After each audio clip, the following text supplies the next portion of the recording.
أعوذ بالله من الشيطان الرجيم.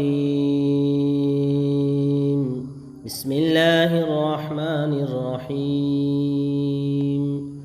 تبارك الذي جعل في السماء بروجا وجعل فيها سراجا وقمرا منيرا، وهو الذي جعل الليل والنهار خلفة لمن أراد أن يذكر أو أراد شكورا.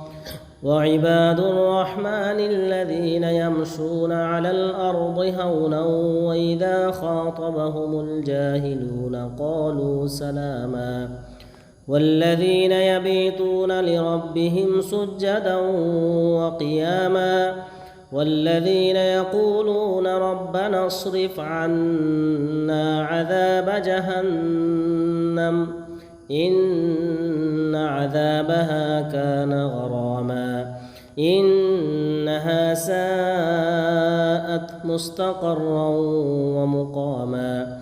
والذين إذا أنفقوا لم يسرفوا ولم يقتروا وكان بين ذلك قواما. والذين لا يدعون مع الله